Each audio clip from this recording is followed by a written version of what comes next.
So, but okay, already. Okay.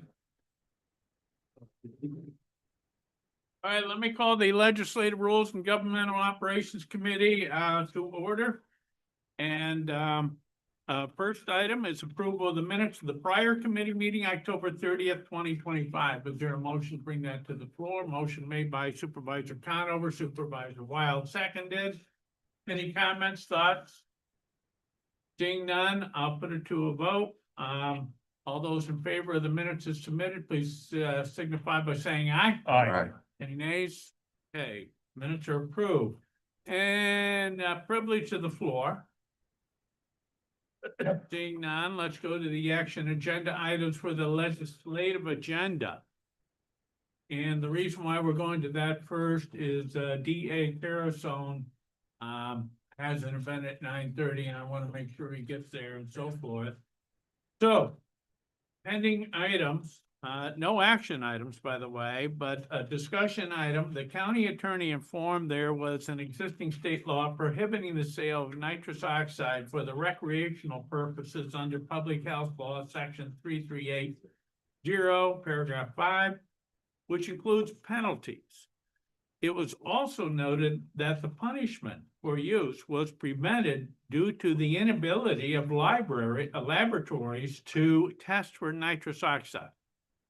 The consensus of the committee was for the sheriff and the district attorney to either attend the next committee meeting to speak on the difficulties of imposing the existing law and data on the topic, or provide a written summary of the same.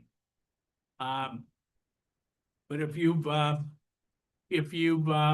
been reading the newspaper, you see the sheriff's department's already been active. We have 3 smoke shops that have been closed down for selling nitrous oxide to underage individuals. So we're active on that. And the DA is here. And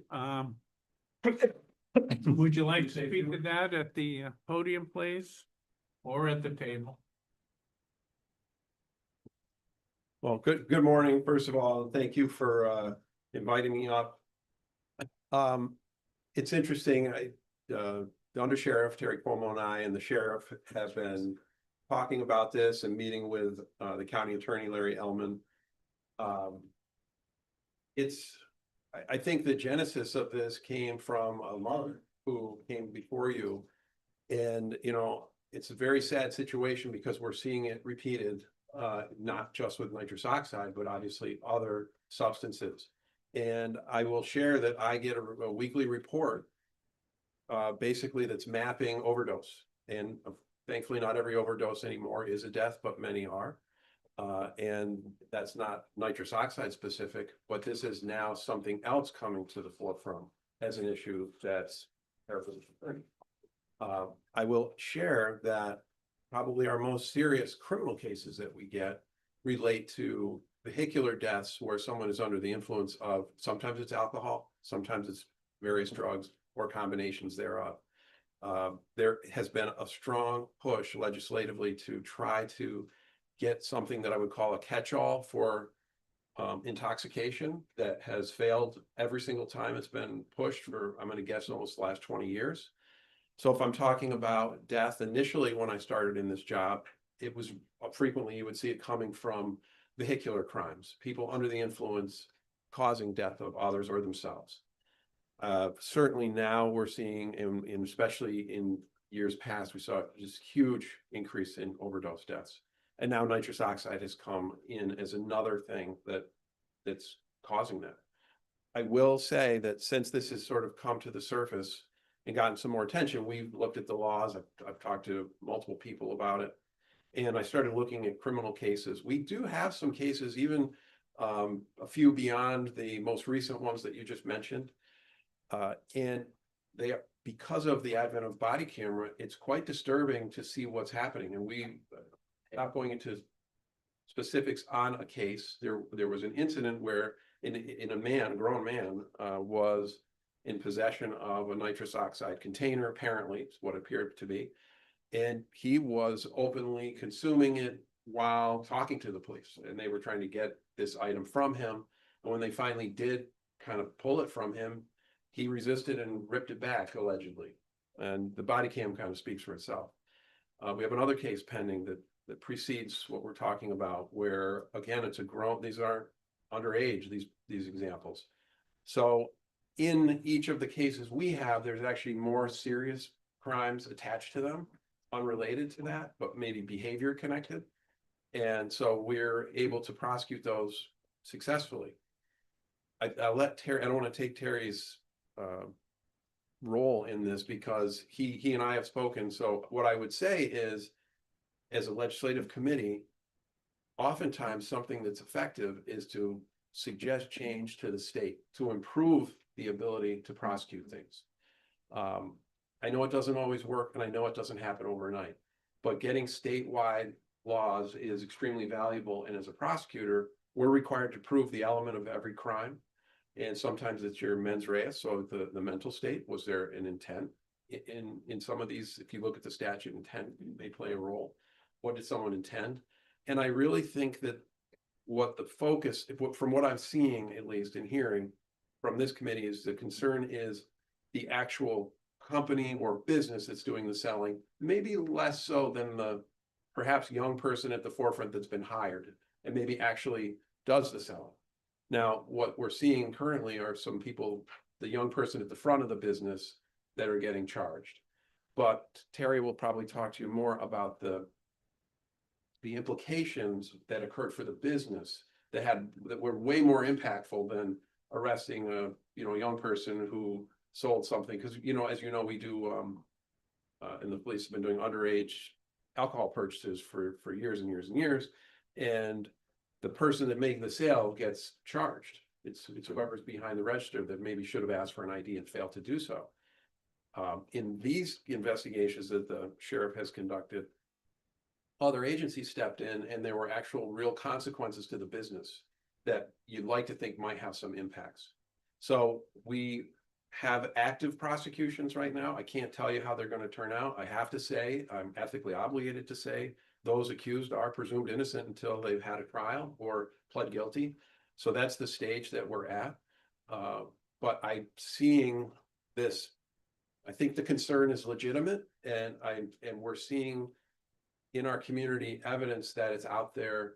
And when you're seeing it, by the time law enforcement's there, that means it's already been there for a little while and it's starting to bubble up. So we are seeing it, but I really appreciate the sheriff's diving in, and the county attorney, and this group kind of pushing this issue and trying to get it addressed.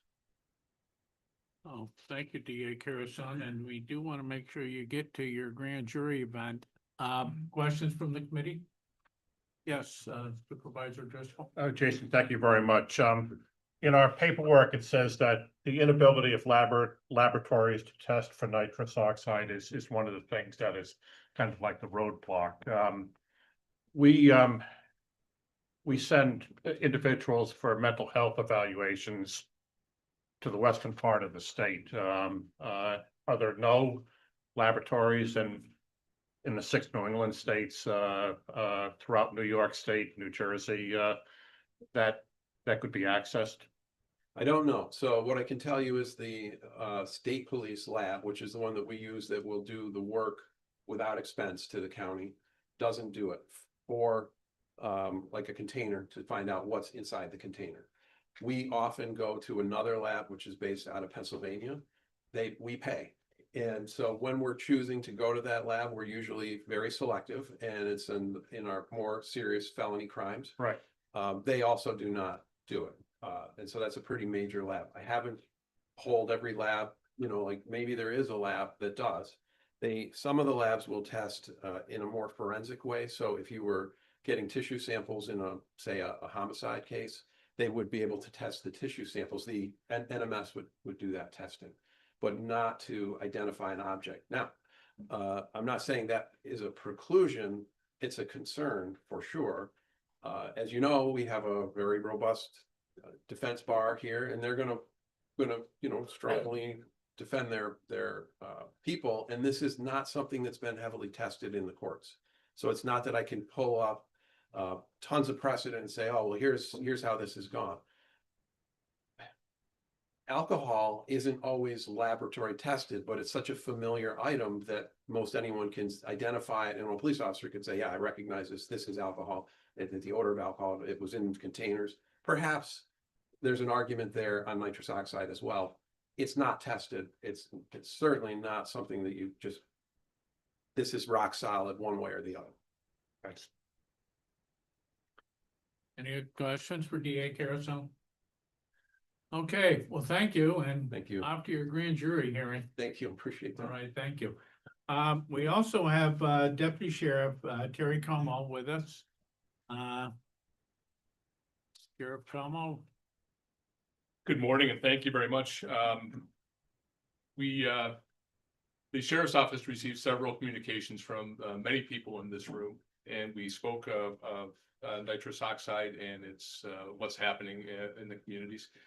So we got together, our administration got together with our narcotics enforcement unit and two other outside agencies, state agencies.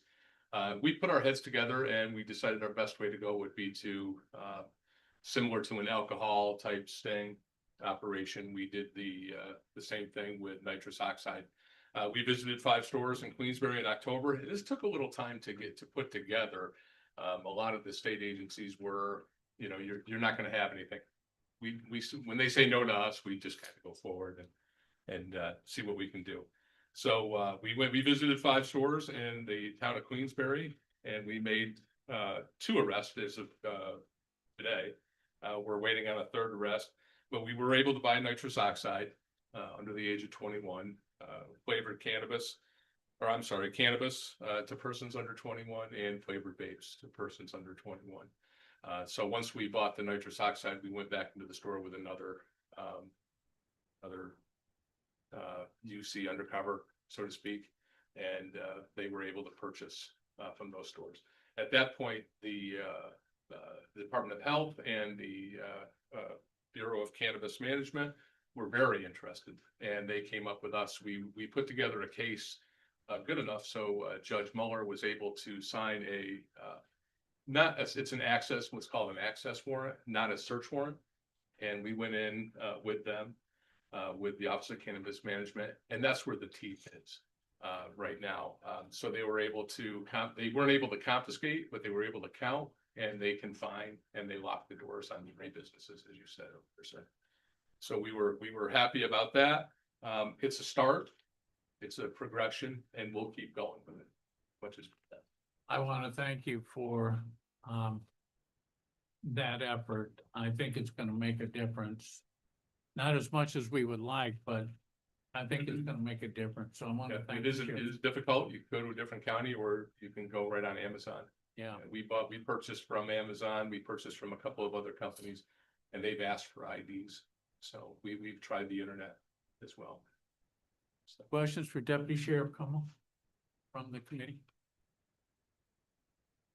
All right, seeing none on this issue of nitrous oxide. That's all right. Thank you, Terry. Okay, sir. I'm gonna give privilege of the floor to anybody that would like to speak to this issue. No? Hi. Ma'am, please. Say a couple things. All right, but you need to go to the podium and just state your, yeah, I know, thank you. State your name, for the purposes of the record. My name is Mary Kane, and I'm a licensed clinical social worker. I've been in the field for about 30 years, and I'm very concerned. I'm also baffled at the same time that there's a larger issue here. I don't understand why it's okay to exploit our people, our fellow humanity. We're kind of on an all hands on deck situation in our country right now. And enabling people to check out developmental health issues and traumatic brain injury and cause other problems like crime is deplorable. It's going to create, it already has, more problems for us as a society. If you don't care about humanity, maybe you'll care about your wallet because there will be a cost attached to that as well. I don't know how many people in this room have children, but you know, the youth is our future. And there has been drastic changes over time. I remember when marijuana was a felony, and then a misdemeanor, and you know, you would go to jail for use, then it became just possession, and then it became legal. And I'm touching on marijuana because it's a gateway drug, and it has ill effects. There's so many people that walk into my office who have anxiety.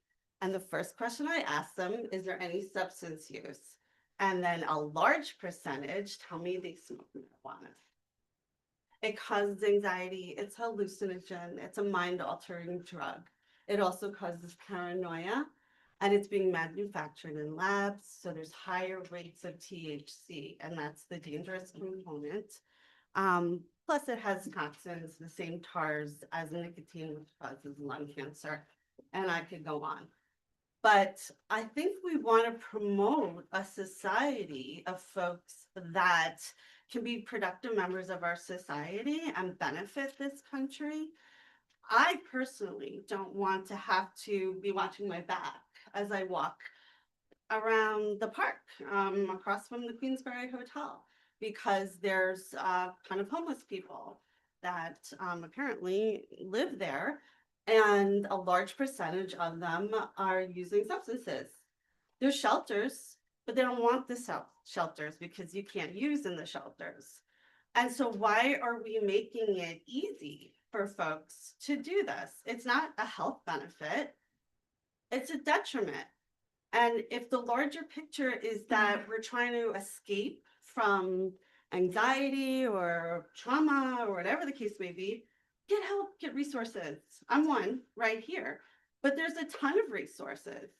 So maybe we need to promote that a little bit more: education, access, education in the schools. I was a substance abuse counselor in a high school, and so I was very aligned with Mothers Against Drunk Driving, Varsity Athletes Against Substance Abuse. We had the crash car come. We did a lot of substance abuse prevention programming so that our youth would know. We had a youth officer, we had the DARE officer, but it always starts, you know, with our youth because they become the adults, and we have to provide more information.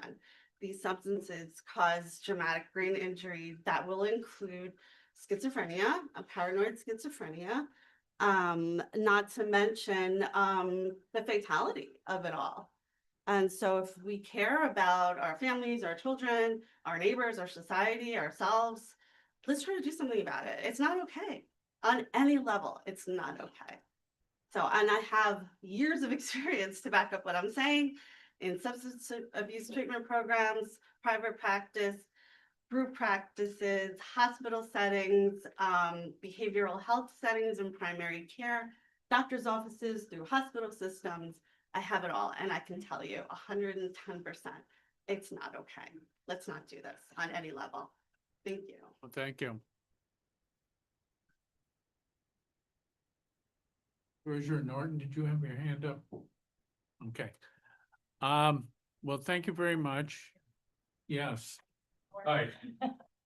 You mentioned nitrous oxide, which All right, please state your name for the record. Tina DeMarsh. You mentioned nitrous oxide, and I know Kate, it's awful what she's going through. I lost my daughter October 30th of last year. My daughter also struggled with addiction. Unfortunately, she went online because New York State at the time okayed prescriptions up. And she got a prescription for Advil, which anyone with addiction should not be prescribed Advil. It's an amphetamine, just like cocaine. But that's a different story, and that's not why I'm here. I'm here because you mentioned nitrous oxide, but you're not talking about the psychedelic mushrooms that are being sold, or the Delta 8 or Delta 9 that is being sold. I mean, I think we should focus on all of them, or the kratom. Carrie Scrivener lost her son at 27 years old. This is an herb. It's not, people think it's safe. It's not safe. As Mary was saying, I think we need education out there and in the schools too.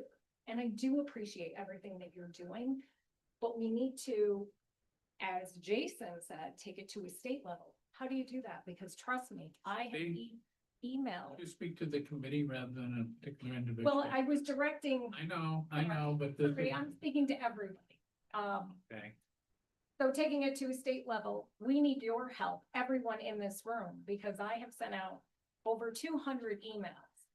I have started petitions. I have reached out to congressmen, senators, and you know what? I don't get any response. Kathy Hochul, I have emailed her numerous times. I get an automated response. So I'm looking to everyone in this room to give Kate, Carrie, myself, some type of direction so we can change the laws and put something in place to protect our children, our grandchildren, everyone. Okay, All I have to say. Thank you. all right, thank you. Anybody else? Committee? Yes. Mr. Supervisor Chairman, thank you. Blackwell. A question for Terry.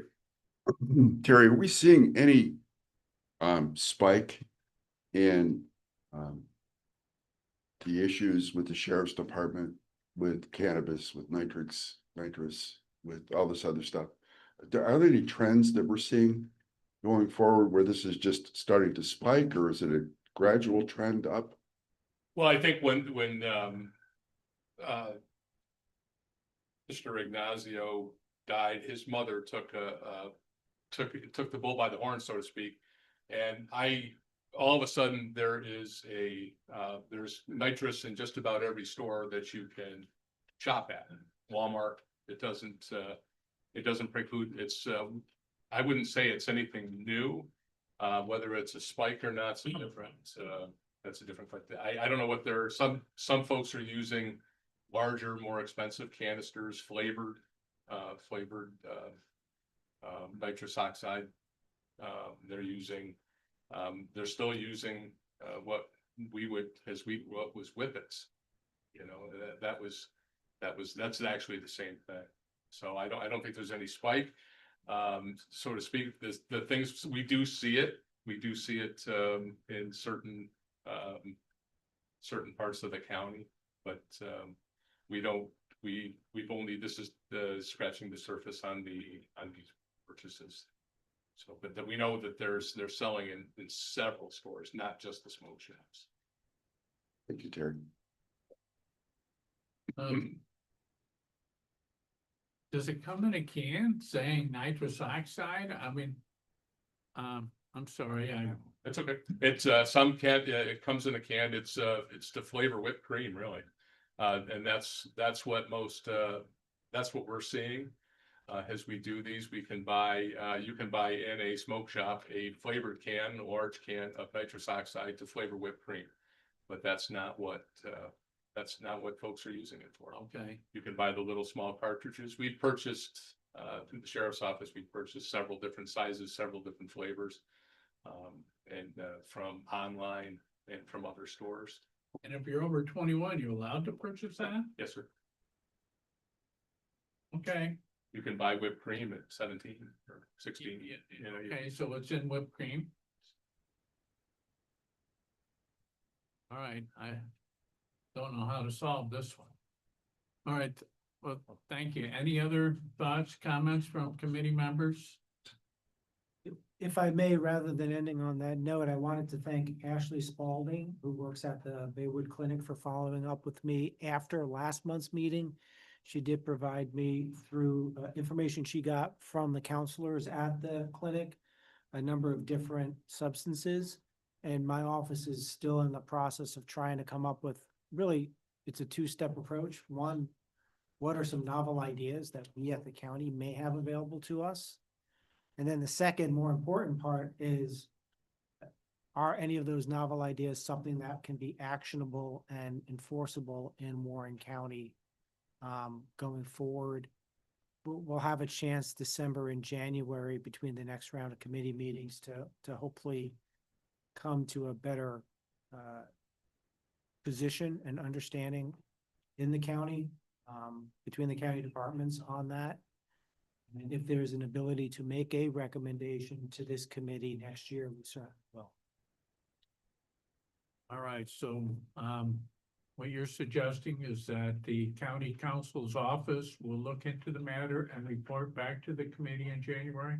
We're continuing to look at it and we'll Okay, give an update, if not a report, in January. all right, update, report. All right, on this topic, at this time, does any other, yes, Supervisor Thomas? Do we know if our schools actually discuss this matter, the substances, or have any education about it, or discuss it, or is it mentioned, or? I don't know, because I don't have children, so. You want me to stand back up at the podium or? Yes, please, Okay. yes.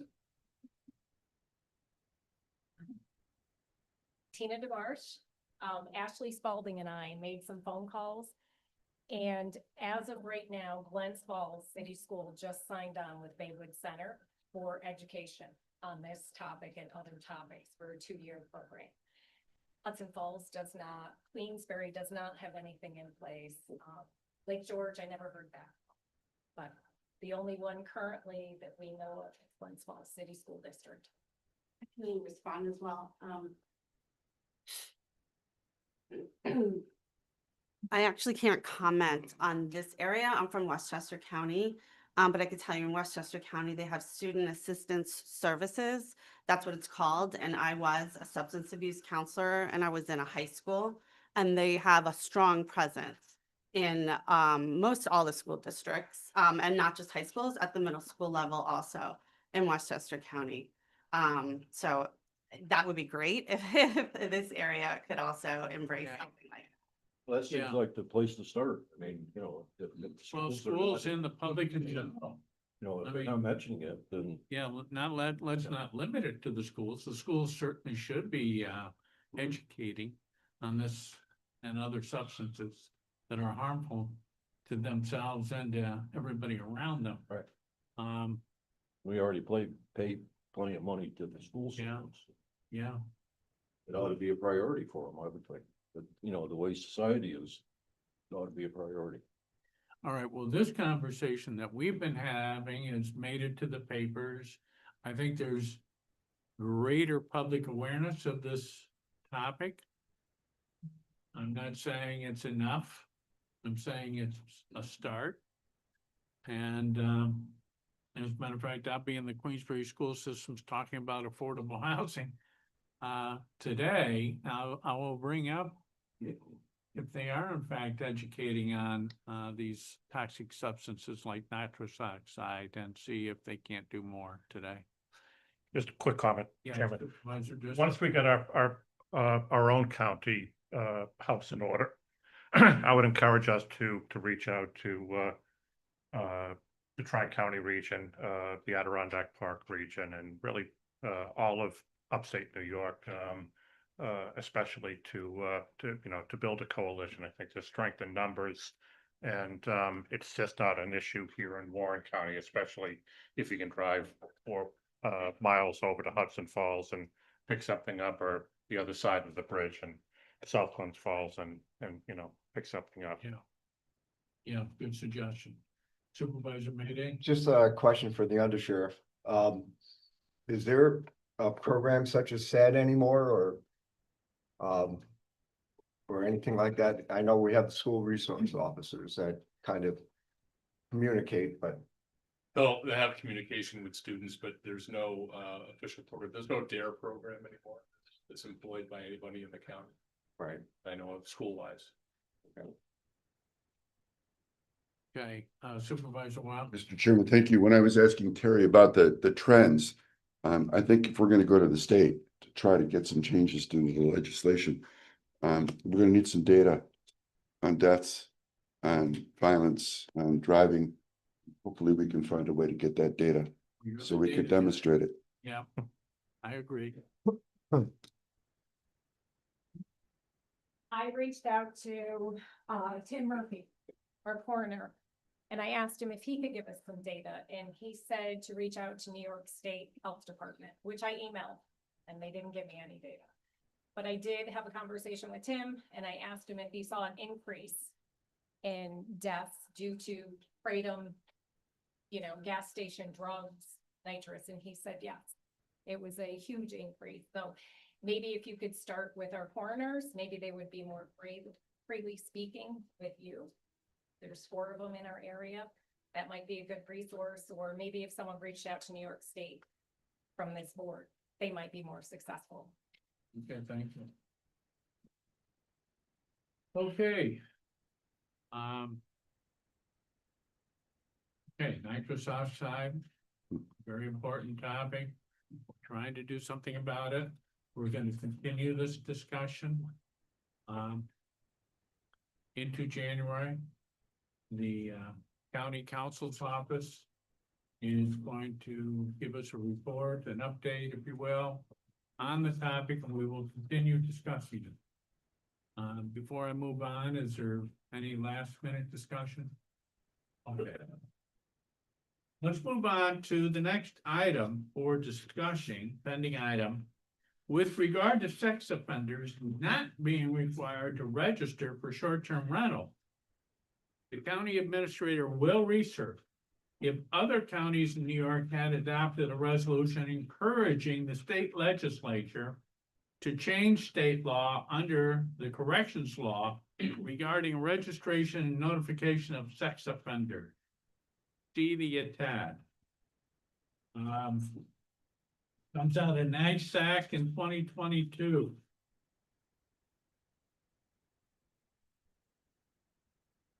Also, there's a law in front of the assembly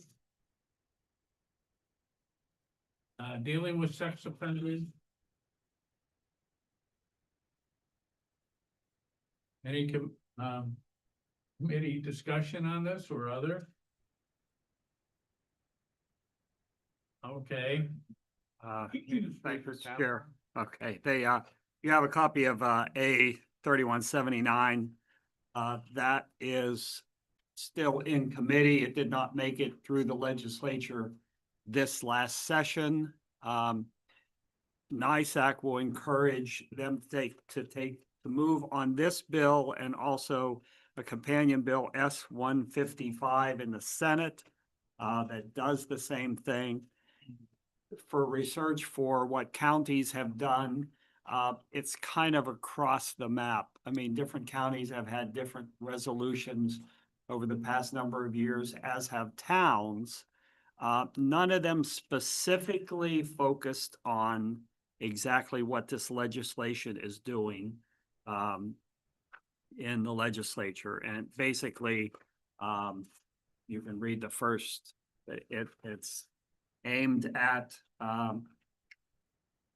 requiring people to register as a sex offender in another jurisdiction who's temporarily residing within the state following the process set forth of any other jurisdiction, regardless of the length of stay. So simply put, it basically would require some type of registration for people temporarily residing in the state of New York. And I'll look to the county attorney for any further definition on this if he has any, but the enforcement is going to be the issue on how that's done. And that makes it a little bit difficult as you look through this. So, if you have anything on that? Just merely it's a question of whether the committee and the board wants to support this proposed resolution from NISAC. On those points, and what the legislature does with it is the legislator's prerogative in Albany. And the issues on enforcement, those are issues that would need to be covered under the statute. Current state law under corrections law is very, very detailed and expansive. And it's a 10 calendar day requirement, meaning that when somebody who's a registered sex offender is not living at their registered address, they have 10 days of living in that new address to notify local law enforcement of the change. Obviously, 10 days is not long enough for most uses of a short-term rental. And that's the whole that, as I understand it, this proposed resolution number 7 from the NISAC Fall Seminar in 2022 is looking to have the state legislature address in some shape or form. So that's all I would offer on the proposed resolution. All right, thank you, Supervisor Conover. Yeah, I mean, that raises the question in my mind, is this a hole in the alert system? As you know, we have an alert system in this state, and the alert system tells us a number of different things required by law. Is there a sewage spill, etc., and is there the movements of sex offenders? And so my first question would be, does this 10-day or whatever window it is, in other words, the administering the State Department would be part of the alert system? And I guess my first question would be, how does this relate to the alert system? Because really that's one of the primary notifications that people receive, decision makers receive, and I'm just wondering. I believe the correct answer would be that it has there's no impact on the alert system because there's no notifications until an individual who's a registered sex offender has provided a change of residency form to local law enforcement. And there's no requirement to do that for an address that's less than 10 days. So an individual is going and staying at a hotel for 3 nights, 5 nights, 7 nights, 9 nights. That's fine under the law. It was a policy decision made by the state legislature when they put the registration laws into effect many years ago. And that policy decision was that a change of residency does not need to be reported until it is at that 10th night.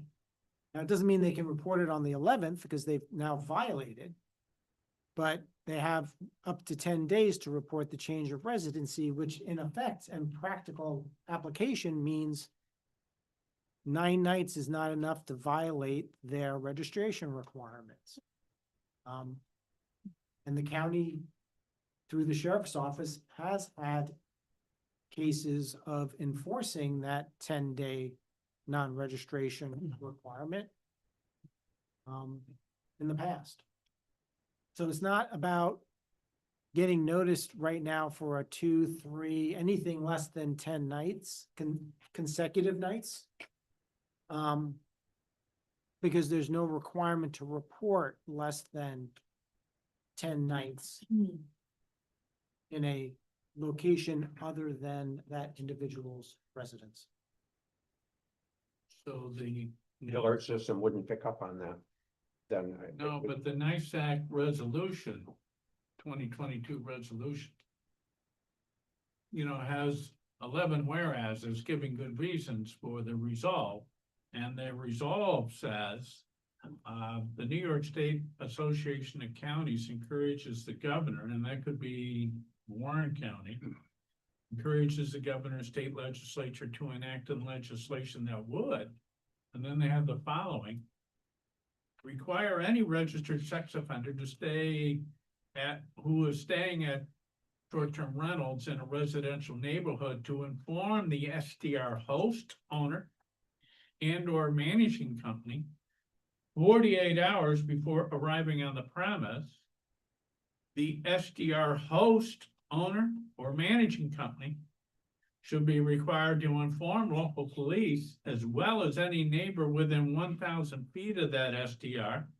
So there's kind of a notification they're requesting. Failure to do so would result in immediate imprisonment for the registered offender and a $10,000 fine respective for the STR host, owner, managing company. So it goes on to prohibit sex offenders from acting as hosts, property managers, or owners of STRs, prohibit sex offenders from being an on-site employee of the STR, require this information to be included as part of the state sex offender registry or local registry. So, They're trying to plug that hole. Yeah. That's what they're doing there. yeah, Supervisor Wild. Mr. Chairman, thank you. I'm just curious, are we looking at this in the right way? Could we not just put something in our STR legislation locally that says that the STR owners or management companies has to dig into this person to see if they're on any sexual registry? Is there a national registry?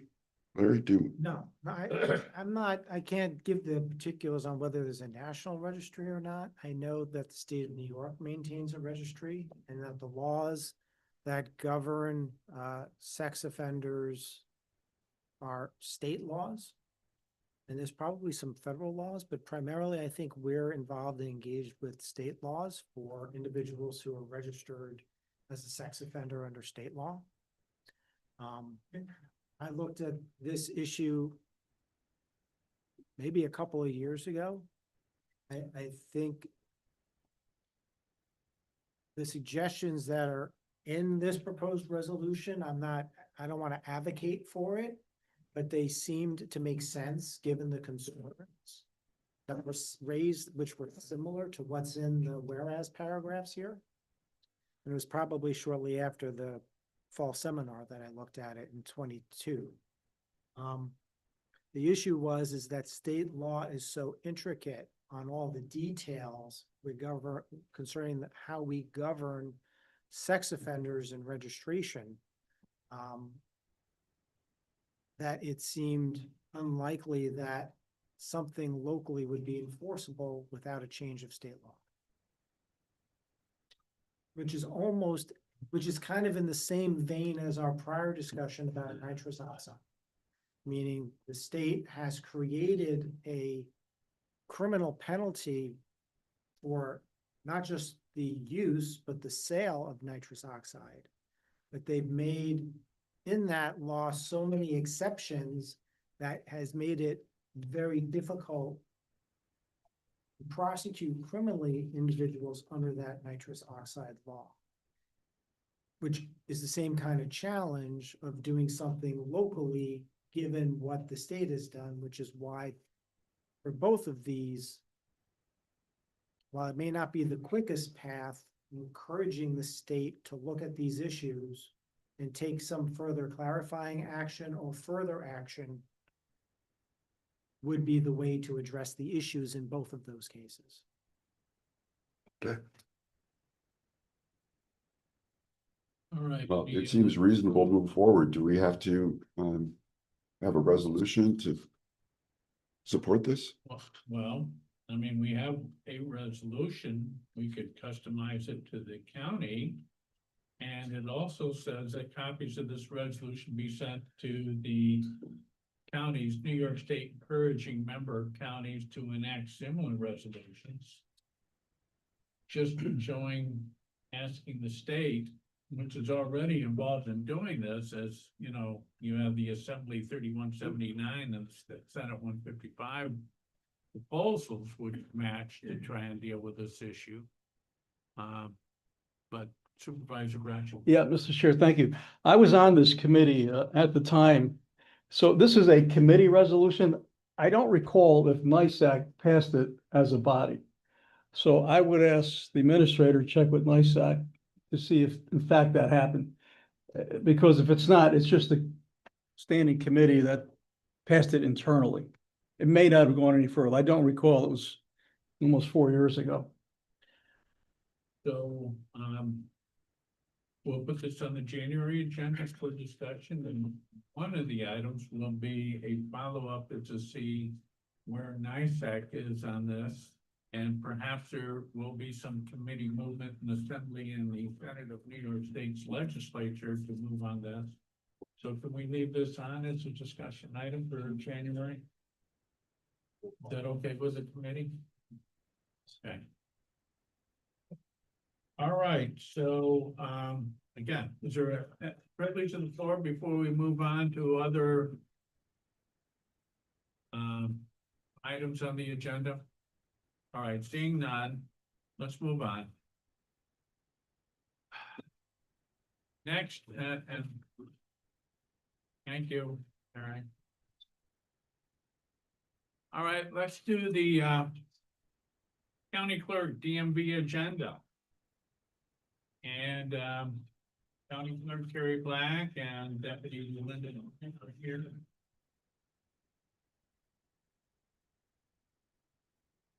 So we have an action item.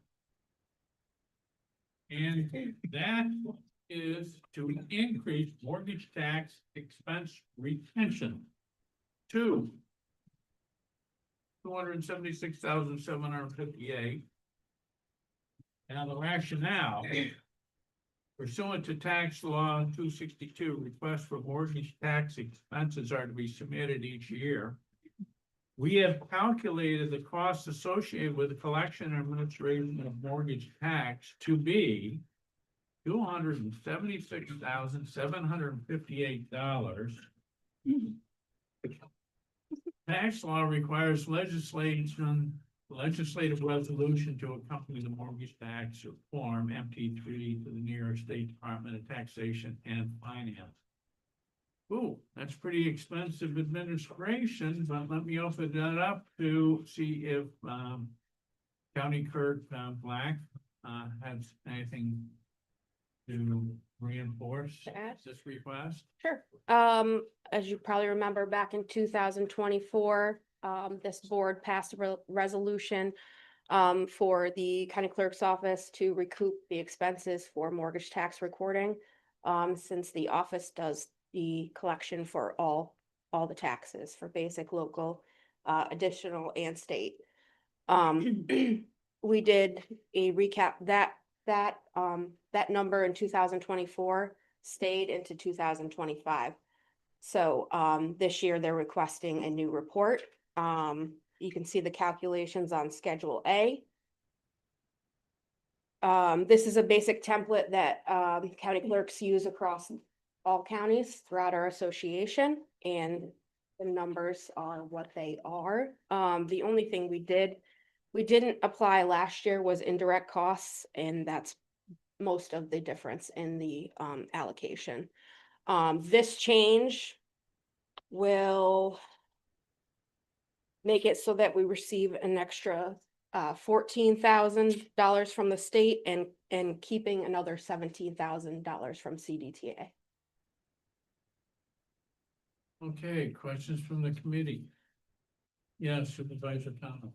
Yeah, in terms of mortgage tech, who's actually paying for this? Is the county paying part of this as well? Because the county gets mortgage tax receipts as well. The towns get mortgage tax receipts. Yeah. Yep. Who's actually paying for this? This is, it comes out of, so it doesn't change the mortgage tax rates at all. What it does is it keeps the money with the county instead of it going to the state, CDTA and the municipalities as well. The difference for the municipalities, I think, for a year would be $30,000 spread across all of the towns and cities. So this is against all mortgage tax receipts. Yes. Yep. When this first came to us last year, I mean, I went along with it and I guess fundamentally, my question is, it's more of a committee question really than it is a departmental question. It's more of a policy question, which is we pay for municipal government through our property taxes. You know, is this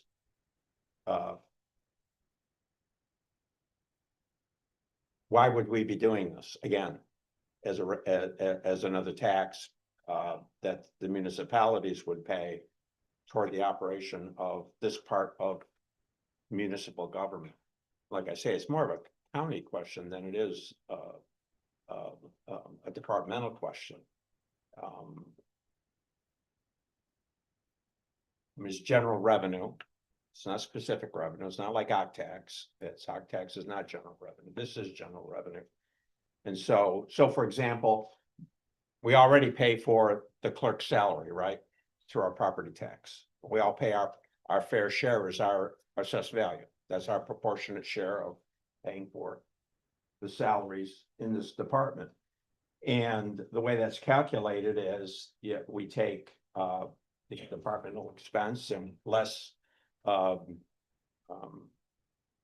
certain types of revenue, and we come and get to a net cost, and that's divvied up based on assessed value.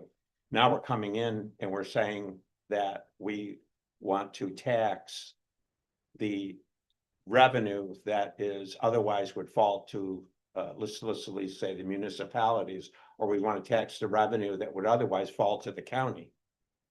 I just don't understand. I don't understand where the benefit is to the county or the county taxpayer. It just seems like a kind of a convoluted thing that we would be doing. We all administer, all of our departments, local, administer all kinds of state and federal and local programs. We all do that. And as part of our operating condition. And so, I mean, I don't know that we can track this directly to any kind of benefit on the property tax side. And even if you did that, the mortgage tax receipts come in from municipalities, not based upon their assessed value, but based upon the level of activity going on within those municipalities, right? So for example, Queensbury would pay 30, whatever your assessed value is, 34 or 36%, whatever it is, of general municipal costs. And each town would pay accordingly, right? Based on your assessed value. But there might be 60% of the mortgage tax receipts might come from Queensbury. And I'm not saying that's the number. I don't know the exact number. Maybe it's 50%, but it's certainly probably more than 34%, my guess would be. But it's general revenue. It comes into the whole to benefit everyone. And same in Bolton, you know, we pay our 16%. It doesn't matter whether we derive 16% of service or not. It doesn't matter whether we derive 16% of social services, which of course we don't, or any other type of service, which we generally don't. But that's our proportionate share because that's the fair share formulas based on assessed values. I'm just wondering where we're going with this, and because effectively what we're doing is we're taking revenue that otherwise would fall to the county as general revenue and directing it into the department for administrative costs. And then we're taking revenue that otherwise would have fallen to the towns and directing it into the department, which would have been revenue that otherwise would have fallen to the towns. And I'm not sure where the net gain is in all of that. From a policy point of view, not from a departmental point of view, from a policy point of view. I'll just clarify this a little bit. It's not a tax, it's a retention of the expenses that the county is paying for. Yeah, I'm not looking to make you defensive on this. What I'm saying is that we all have administrative costs associated with things that that we do in terms of the general operation of government. And we all look to derive whatever revenue we can derive. But my point is that it seems to me this is revenue that otherwise was falling to the county anyway, which is being directed into the department, of revenue that otherwise would have been, would have fallen to the towns or the city that goes into the city, or it goes into the departmental budget. Now, the one thing that you did say that kind of piqued my interest a little bit was that, well, there's that much less revenue that maybe the state of New York receives. And so that's kind of interesting, but I don't know that we should be, that's a good foundation really for, they have their issues as well in terms of budgets and whatever. I'm just wondering what, as a general policy, what our sentiment is on this. I suppose we have any number of departments that could assess against whatever programs they're presently operating. This case is rare in that New York State has provided us with a way to retain money from the state because we are providing the service for them and for the municipalities. Right, but it's not just the state that's being taxed here, they're being assessed here, it's the county and the municipalities. And the CDTA. Our municipalities. The CDTA tax as well. So for example, if you had something here to direct 36% of $36,000 that would otherwise have fallen to the state of New York as a revenue into your budget, well, that's one thing, of course. That's not what we're dealing with here. What we're dealing here is almost $280,000 is being redirected from county, the lion's share of which is coming out of county resources, county revenue and municipal revenue. And I'm just not sure. I'm not sure what I think about that. Supervisor Brown? Mr. Chairman, thank you. I guess I'm a little concerned, because the comment about keeping money away from CDTA, if I was on the CDTA board, I'd have some issues with that unless this formula is similar to what other counties are using. It's exactly what other counties are using. Okay. So when you say we're gonna keep some money from CDTA, are we gonna keep 79,000 or are we gonna keep a percentage of the 79,000? Well, currently, I can break down the numbers for you. It would be 81,000. We've already done this for the past year. $81,000 dollars from the municipalities, $40,000 from local, which is the county, 40,000 from CDTA, and 35,000 from the state. Changing it to this number makes it 113 from the municipalities, 57 from the county, 57 from the CDTA, and 49,000 from the state.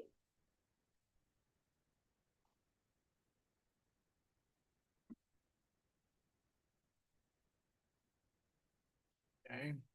Chair, if I could, because the county did not take advantage of the state statutes that permitted the county clerk's office to do this cost sharing prior to the current county clerk requesting it in 2024. And it was my recollection from 2 years ago that I think almost every other county has implemented this program of cost sharing in their counties, because my reading on the state legislation brought me to an opinion that the policy intent from the state was that the work was being performed at the county level and benefiting the state of New York because they were remitting the state's portion of tax to New York State. They were remitting the CDTA's, in our case, the CDTA's portion to CDTA that they collected. And they were remitting, I think it's like 50% to the municipalities based on the formula that applies. And I'm not commenting on the formula or the municipality share. But it's my understanding that the legislation,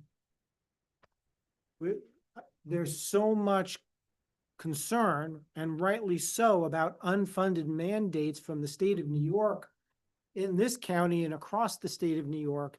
And this provision in this statute is exactly, I think, what I would hope Warren County wants, because it actually funds what would otherwise be one of the many unfunded mandates, meaning we're doing work for the state of New York and for CDTA, and in fact, the county is doing the work for the towns in Warren County. And this allows the funding to go to the person and the agency that has the mandate to do the work. So it's not an unfunded mandate, it's actually a funded mandate. And I guess the second just tag piece is the statute doesn't allow you to just take the state of New York's share or the CDTA's share. The statute says that if you're going to fund this mandate through this process, you have to fund all of the beneficiaries. You have to take the fee from all of the beneficiaries that are receiving the benefit of the work that's being done by the county clerk's office. So I hope that helps clarify from a statutory perspective what my understanding is from 2 years ago when this first came through the board. So Discussion. I just have a question of understanding. So in effect, this mortgage tax expense retention, by the end of the day, leaves more money with the county. Absolutely, every day of the week. Okay, except on I Sunday. like because we're that. closed. Supervisor Conover. Yeah, no, I think that helps me with this. As I said, I was unsure here and I'm not against till I fully understand. So what you're saying is in order for us to retain dollars to help the administer this, that otherwise would have fallen to the state of New York to stay in our budgets, we have to do it this way. So, you know, that's an explanation. Yeah, That's it, and that's a good explanation. Yeah. Of why we're doing this. Otherwise, why are we doing it, right? Otherwise, it seems to me that it's money that would otherwise have fallen to the county or to the municipalities and. all right, a good discussion. If I could, I think it's because it's so unusual that the state of New York provides their counties this ability, that it does feel weird and different. And I think the questions that were raised today were very similar to some of the questions I remember coming up 2 years ago when we first moved to push this into effect. So Okay, they're good questions. I'm gonna need a Just- motion to bring it to the Yeah, I'll floor. bring it to the floor. Okay, Supervisor Driscoll, Supervisor Thomas. Just a Go, quick question. Supervisor Driscoll. Just seems to me that this could be a template to our concerns about unfunded mandates going forward. You know, so at least we have something to start with. Yeah. You know, as we explore other programs and services and funding sources in the future. Other comments from the committee? Yes, Yeah, I Supervisor. mean, it's not a huge amount of assessment against all of the municipalities. But if this is what we have to do to maintain these resources locally, more of these resources locally, then I guess this is what we have to do. So it'll have my support. And I also believe that the market is trending upwards, so you're gonna see more mortgage tax coming in as well. This year is much higher than last year already. It's just difficult, if I might, Mr. Chairman, it's just that, but for that explanation, it just seemed to me like it was just a musical, it could have been, it perceived as a musical chair kind of thing. That was- Yeah. Understood. Okay. Seeing no further comments, let's put it to a vote. Resolution to increase mortgage tax expense retention to $276,758. All those in favor, please signify by saying aye. Aye. Any nays? Okay, motion passes. And no other discussion item. Let's move on to the next item. Thank you. Thank you. I see Julie here. All right, so our purchasing agent is here. And, we have, bylaw purchasing policy. It needs revision. Needs to be, those revisions need to be looked at and if acceptable, approved by this, committee before it moves on to the Board of Supervisors. Let me hand it over to you, purchasing agent Butler. Okay, so there weren't any major changes this year. A lot of them are just like corrections, editorial, things that I wanted to just clean up a little bit. No thresholds were raised. That's not gonna affect any of our bidding, RFP or quote thresholds. The one major change that I did want to mention, only because it basically affects everybody, including your municipalities, is on page 10. I added a paragraph that's in bold regarding Article 8 of the prevailing wage law. Any public works project or contract that you're entering into, your contractor has to prove or provide documentation that they are registered with the Department of Labor. For us, we've added that requirement to our bidders checklist, so they have to provide it with their bid. If they have a subcontractor, the subcontractor has to provide it before the contract is signed. So, the state does have a registry of contractors that are already registered with them. If they're not registered, it costs them $200 to do that. But I encourage you just to make sure that that's part of your bidding documents, contracts. So I wanted to make sure that was in here this year. The rest of the changes, like I said, are just very minor. Supervisor Conover? Yeah, I'll move to bring this forward. All right, seconded by Supervisor Grachik. Any other comments, questions? If I could just make one comment that the purchasing agent, Julia Butler, has been a tremendous asset and partner with my office this past year. Because we've moved to standardize our contract forms. So that additional provision is also now in our standard contract form, but most importantly, her office is providing all of the proposed standard contract terms when bids go out. And it's drastically reduced the back and forth arguments and negotiations we engage in with many of our vendors, because they're getting notice up front because of Julie and the process her department's using to know what the terms and conditions are going to be if they're the successful bidder. I didn't want to otherwise I would have commented and mentioned her later on, but because she threw up on it, she heard my thank you. Maybe that's a random act of kindness, but I think she earned it. So. Thank you, Julie. Let's put it to a vote. All those in favor of the purchasing policy revisions, please signify by saying aye. Aye. Any nays? Motion passes. Thank you, Julie. Next and last. Director Burnham.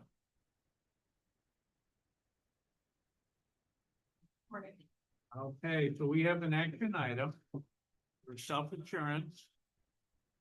And it says that representatives of Arthur Gallagher, the county's insurance broker, will present information about the renewal of the county's property and casualty insurance policies for 2026. Yes, they're on Zoom. We have Suleen okay, and they're on Colin Zoom. from Gallagher. They'll answer any specific questions about our coverage, and I'll just introduce it a little bit. When we first started the renewal process in August, my office, the county attorney's office, and the Risk and Safety Committee, we were looking at about an 18% increase based on the market. We were able, with the help of Gallagher, to get it down to only a 4.8% increase, which is amazing.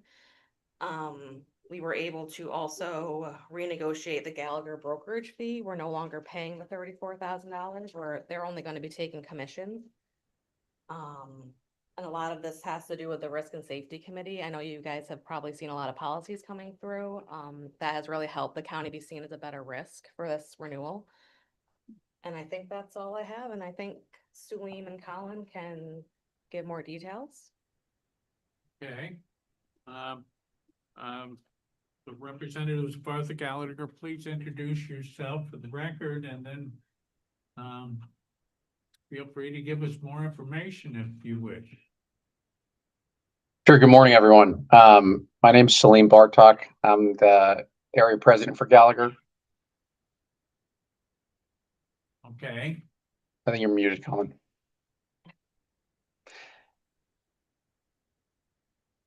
This is my colleague, Colin David. He's the client service executive that works closely with myself and the rest of the Warren County team on the county's property and casualty insurance program. All right. So, Salim, are you going to speak on behalf of Arthur J. Gallagher today to kind of give us more information, or just take? I am, yes. Okay, please proceed. Okay, thank you. And really, there's a few items I think are important to hit on. And obviously, if anyone has any questions or comments, please feel free to stop me at any point, and we can discuss. But what I'll do is I'll provide a brief overview of what's going on in the insurance marketplace at this time. Go through the renewal summary and the results, which I think you have a copy of in front of you. An overview of the county's historical premiums, a snapshot of what that looks like and has looked like over the past 8 to 10 years. The improvements that were made in this year's renewal year over year. Importantly, what made the renewal results possible.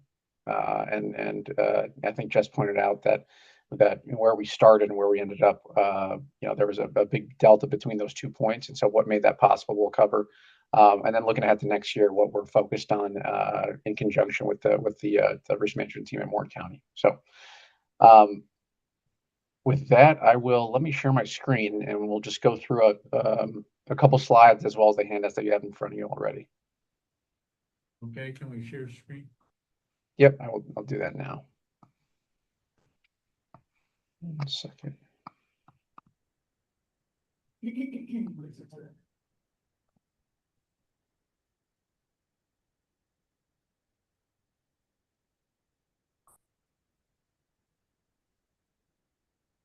Let me know if everyone can see this. Yep. This is state of the insurance market. Everyone's seeing that? Yeah, whether we can read it or not, that might be. All right, well, how about, is that better?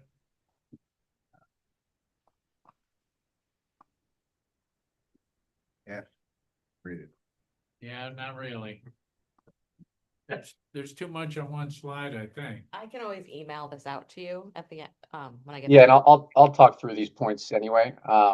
Yeah, go ahead and talk through them. Jessica will email them to us. Will do. So again, just sort of high level overview of what's going on in the insurance marketplace. Now we're still seeing some rate pressure on a few different lines of coverage, but the main ones were auto, general liability, excess liability, and law enforcement liability. So from an auto liability standpoint, we're seeing premium rates increase in the neighborhood of 7 to 15%, depending on the insured and their loss history.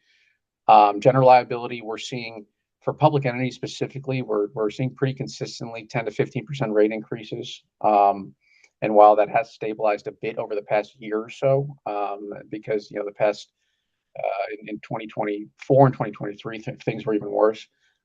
Things have stabilized a bit, but we're still seeing those double-digit rate increases. The excess liability marketplace still poses quite a bit of a challenge. We're seeing rate increases anywhere from 5 to 15%. And what's really driving the excess liability marketplace is the increased litigation that we're seeing in New York State and throughout the country. Over the past 5 and 10 years, the amount and frequency of settlements, of jury awards, of judgments has increased tenfold, right? And insurance carriers have had to pay out on many more and much more costly excess liability claims than they otherwise had to.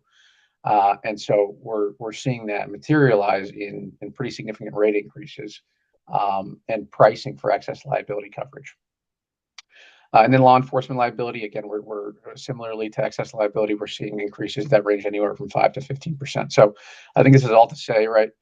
It's still a challenging marketplace for public entities, and that's a large part of the reason that when we had our pre-renewal meeting back in August with Larry and Marilyn and Jess and Jen, we had budgeted about an 18% increase, right? Because at the time, that's what we were seeing and hearing from the marketplace and from the county's incumbent carriers. Now, obviously, we were able to negotiate and get that down quite a bit, and ultimately resulted in a really, really favorable renewal. But that, frankly, wouldn't have been possible without the team, the risk and safety team, the Warren County risk management team, and all the work that's been done over the past 12, 15 months to try to improve the county's risk management posture. That's ultimately what allowed us to go out into the marketplace and make a case for the county receiving better rates than I would say the median or the average are at this point. So I just think that's important to know. Any questions on that or anything I just covered? So, any questions from committee? Okay. Mr. Conover? Yeah, on the property side, are you satisfied with the inventory and the any updated assessment of replacement costs for our county buildings and facilities? Yep, yes, we are. The valuations that are being used are, we benchmark those valuations on an annual basis, and they're at this point, we're in line with where they should be. And we, you know, we make sure to trend those valuations year over year, depending on what's going on with replacement costs. Thank you. Sure. Any other questions from committee members? All right, seeing none, this is an action item. Chairman, if I could, Yes, Salim, did you have more that you needed to cover? Yeah, I was gonna cover a few more things if that's okay. yeah, please do. I thought you were. Okay, Please, go ahead. sure. All right, now I will, I'll share the renewal summary. Can everyone see that? And I know the text is probably small on the screen, but this is the same summary you have, I believe you have in front of you. Yeah. Thanks to Tammy, color print. Yeah, okay. So this is an overview of the year over year results of the insurance renewal, right? So again, I won't go through it line by line, but on at a high level, where we started and where we ended, there was a pretty big difference on, and I think Jess alluded to it earlier, but year over year, the county's insurance program, the county's insurance program increased 4.8% relative to the 18 or so percent that was budgeted. So when you look at that 4.8% compared to a lot of other public entities that went through renewals either earlier this year or have renewals coming up January 1st, I would say it's best in class, right? There are very, very few single digit increases that we're seeing this year. So generally speaking, it was a very, very competitive and very strong renewal, again, made possible by all the work the county has done. A couple items just to note here on coverage improvements, right? We were able to increase the cyber limit from 3 to 5 million. So an increased limit of $2 million. We were also able to decrease the deductible for the county's healthcare general liability and professional liability policy. That deductible came down from $5,000 to $0.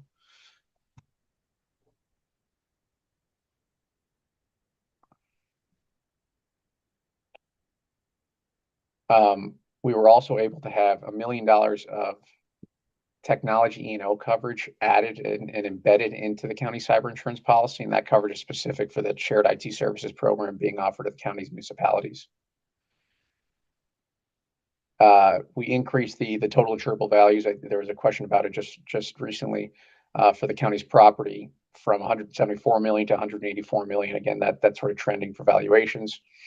And then last but not least, we were able to increase the limits for defense costs within the healthcare liability policy from $1 million to $6 million, which was a big win, while keeping that premium flat. And again, I'll quickly touch on what made all this possible, right? So there was a litany of improvements that were made by the Risk and Safety Committee as part of the Property and Casualty Risk Management Manual, right? The Workplace Harassment Policy Program, the Red Flags Policy, the Vehicle Use Program, the wire transfer and e-banking policy, the updated risk transfer protocols, and so on and so forth. There's probably many more that I didn't mention, but these are the types of things that take you from a sort of middle of the pack risk in the eyes of insurance carriers to a best in class risk and insure that is able to obtain best in class terms and pricing year over year. So the team at the county really did make our jobs and lives much easier. So thank you for that.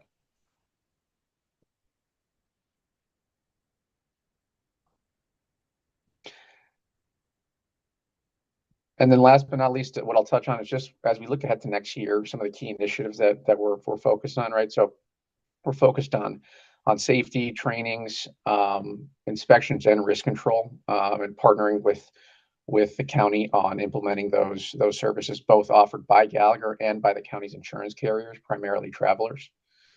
We're also, gonna, there's an emphasis on shared services for the counties and municipalities, and beyond, starting with the cyber insurance program and the shared IT services program.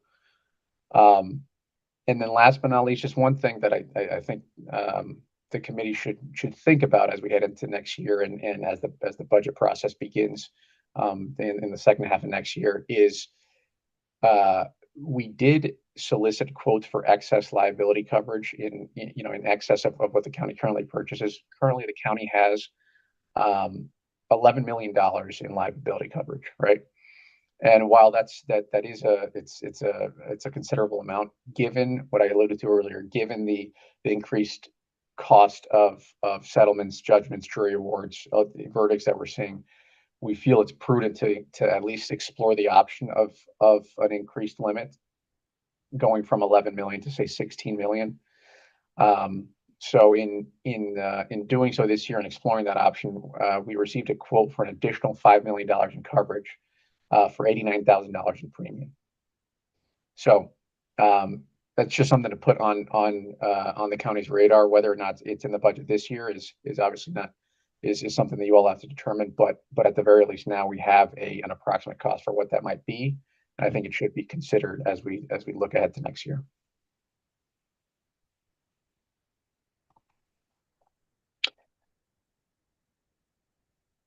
Any questions on any of that? Yeah, I've got a question. Yeah, Supervisor Thomas. Down on the bottom in the additional quotes, there's a increased social engineering limit to 500,000. What is that? Yeah, so social engineering coverage is a coverage that is embedded in the cyber insurance policy, and it covers social engineering claims, right? So like phishing attacks, things of that nature. If let's say someone were to mistakenly send funds to a third party that weren't supposed to be sent, they were that person was duped. It deals with claims that have to do with human error like that. So that would be an example of a social engineering claim. Thank you. Sure. Supervisor Conover. Thank you. I have two questions. First, when you said that you were recommending perhaps for next year to increase, I think you said the excess liability from 10 to 15 million. Is that correct? That's correct. Yep. You said the additional cost was 89. We would go from 44 to 89. It's not an additional 89,000, is it? No, it's an additional 89,000. Correct. 89. So it would be 89 plus the 44. We're already paying. That's correct. Yes. And that was one of my questions. And the other thing is, I don't know if this is for you or for our administrator. I just want to make sure that last year we received copies of all of our insurance policies, and they're on deposit in which office? Oh, we have them. You actually have the policies themselves. Yes, a digital copy. We don't have the paper, but yes. You have digital copies of all the policies? Yes. Okay, thank you. And those policies, my office has a digital copy, and we have gone through the process of going back as many years as we can to physically grab what used to be the paper copies of those policies, because as many supervisors will recall, and as we'll discuss later in the personnel agenda, when you can't find your policies because it's been 30, 40 years, you don't have coverage. So we're taking steps to make sure future generations will always have these documents. That's the basis of my question right now. Other questions from committee? I have one. So it says that the annual premium is $997,739 plus a billing fee of $500. But the action item in front of us has an amount of $1,081,000. That's because we didn't get our renewal numbers until Monday.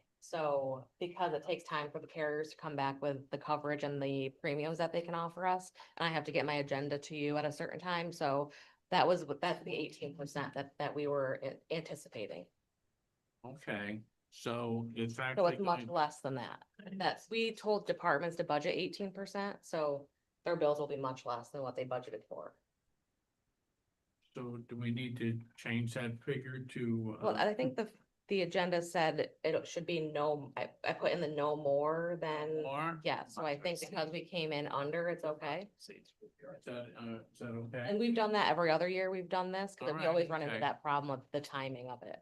Okay, So. okay, understood. Other questions by committee members?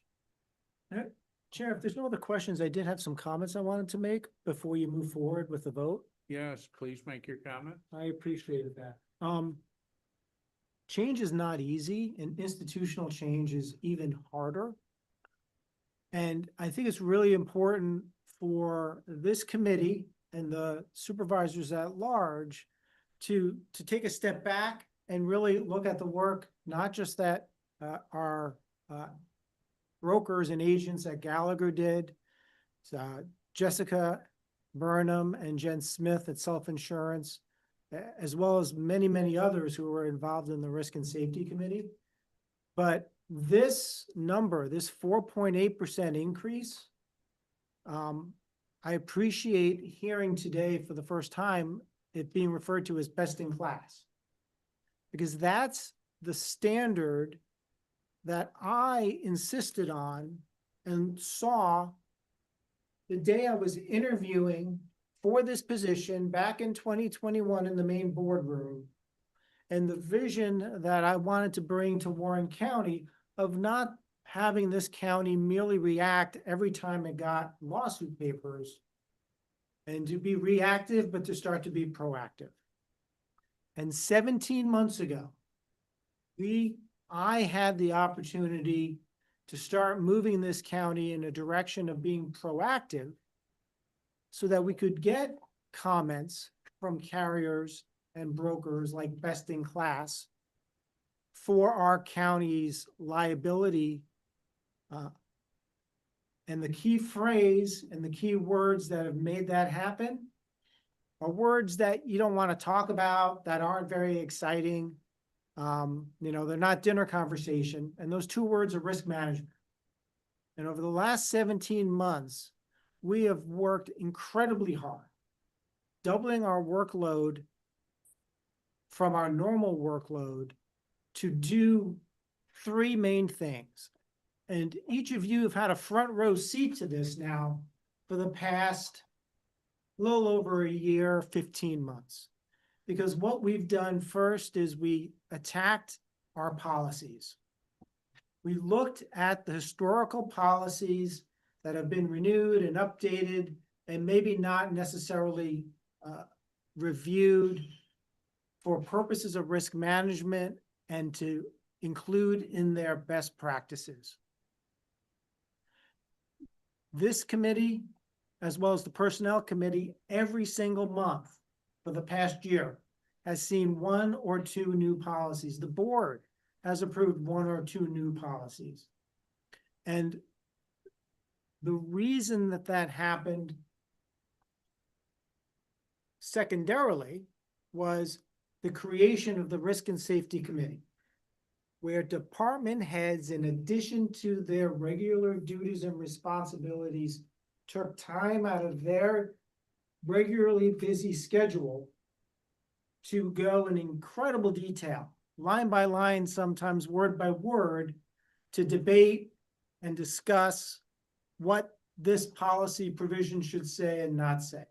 And there has been an enormous flood of updated policies in Warren County to reflect 2025 best practices and not necessarily just doing it the way we've always done it in the past, year after year after year. The primary reason that's happened, though, isn't because of the Risk and Safety Committee. It's because one person pushed those items and dedicated themselves to making each policy best in class, to make it a best practice. And I'll tell you the truth, occasionally that person faced doubters, individuals who didn't necessarily believe in what was occurring in the minute area of that particular task or policy update. And sometimes people who just didn't understand what the bigger picture was. And that's why I needed some time to talk today. Because the bigger picture is what you're seeing here today as a work product in front of you. And it's a number of 4.8, which no way would this county have seen this year if it wasn't for that one person who's in the back of the room, Marilyn Rivers, who came in as the county risk manager 17 months ago. And you supervisors made that possible because you gave me the ability out of budget cycle to get additional funding, to create a new position, to bring on in somebody who had a tremendous wealth of experience, who I knew from 20 years watching her in another municipality could do the job. And I just wanted to take a moment and say, Marilyn, thank you, because while 4.8 is a number that this committee is going to see and vote on in a moment, the truth is that we have been able to, in the last 18 months, with Jessica Burnham, Jen Smith, I'm going to leave somebody out and I apologize, Nina Mastriani, who is one of the busiest employees in Warren County, would go word by word through every single one of these policies and redline them for us every single month. Terry Como, the undersheriff, showing up at the risk and safety meetings where the sheriff's office historically may not have been really active and engaged in what we had for our risk and safety program in past years. Kevin Hagios, Mr. Rogers, as he is now known in the Risk and Safety Committee. I apologize because I should have written everyone's name out. Marla Norton, who's a senior caseworker in DSS and the CSEA president, is on the board taking her time to give input from the employee perspective on every single policy that comes through. It's an incredible team effort that's been undertaken, but it's been facilitated through the strength, knowledge, and experience of Marilyn Rivers. You know, she has 3 sets of letters after her name. And I did notice that when the applications went in for this insurance renewal, after Chairman Garrity signed them, she signed them as well. And she put those initials there. And they have very specific and meaningful messages that they sent to the carrier who was then looking at it. CPCU is a chartered property casual underwriter.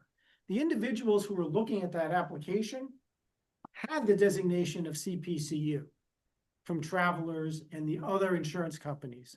So when they looked at our documentation and saw the risk manager's signature on it and that same designation, they know somebody who's met the same high standards they had to do their job, signed off on what's in that document.